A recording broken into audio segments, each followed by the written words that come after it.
Jésus était un homme de paix qui n'aimait voir personne en difficulté. Mais cette histoire nous retrace quelque chose.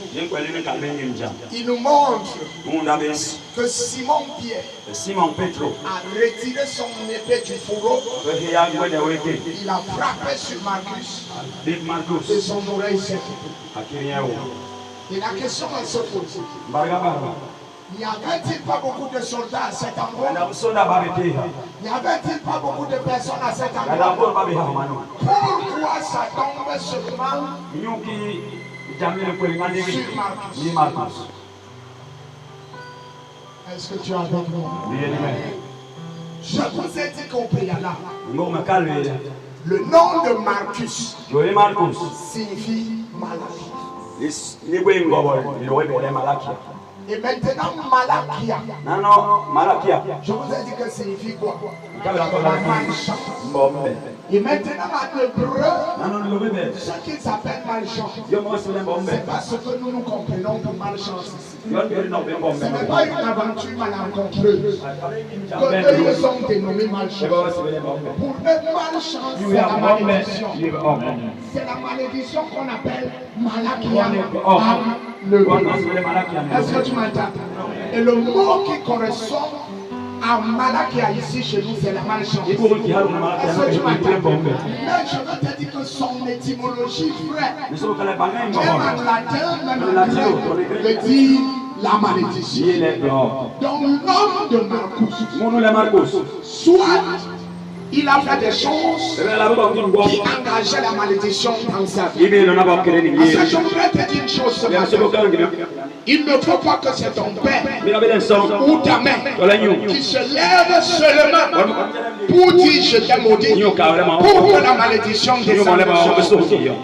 Il y a des choses interdites, des choses vouées par interdit. Est-ce que tu m'entends?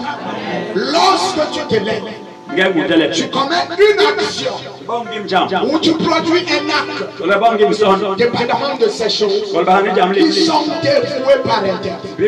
La malédiction descend du ciel et se pose sur toi. Est-ce que tu m'entends?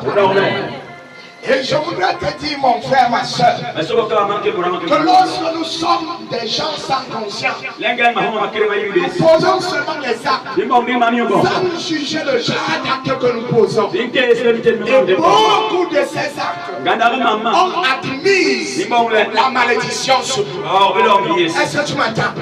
D'autres même, à cause de leur désobéissance, envers les parents, envers les mamans, envers les ont reçu une certaine malédiction.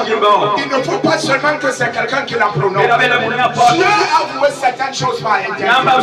Quand tu te mets à insulter une grand-mère, qu'attends-tu dans ta vie? Un grand-père, qu'attends-tu dans ta vie? Le langage aujourd'hui, dans cette génération, c'est que tu n'es pas mon père, tu n'es pas ma mère. Et je te dis, c'est la malédiction. Pour toute femme, de ta tante, de ta mère, de ton tonton, de ton homme, qui nous manque de respect, tu as porté une malédiction.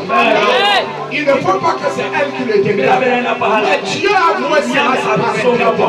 C'est comme quelqu'un qui découvre la nudité de son père. Est-ce que tu m'entends?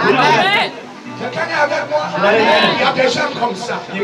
Beaucoup d'enfants sont passés par là. Quand son père et sa mère font l'amour, ils passent le temps arrêté par les trous. Je te dis, il y a une malédiction. À moins que tu te répandes et que tu demandes l'aide de l'Éternel. Comme je répète avec l'aide. Est-ce que tu m'entends? Et je veux donc te dire que cet homme de Malachi était de l'ordre de certaines malédictions. C'est pourquoi quand Pierre sort l'épée de son pied, il y avait beaucoup de soldats. Là, il se dirige seulement vers celui qui est maudit. Donc, il y a certaines choses qui nous arrivent à cause du nom que nous portons. Et venons-là sensiblement. S'il pourrait être une malédiction, tout ce qui est mauvais nous arrive. Quand tu arrives quelque part, on est en train d'aider les gens. On dit non, pas toi. C'est terminé hier. Ce que je voulais t'aider, il y avait un de tes frères qui était là et je le lui ai donné. Comme il n'y en a plus pour toi. C'est à cause de la malédiction qui peine sur ta vie. Et je te dis, mon frère, ma soeur, Marcus n'a pas compris les choses. Il ne fallait pas aller en celui.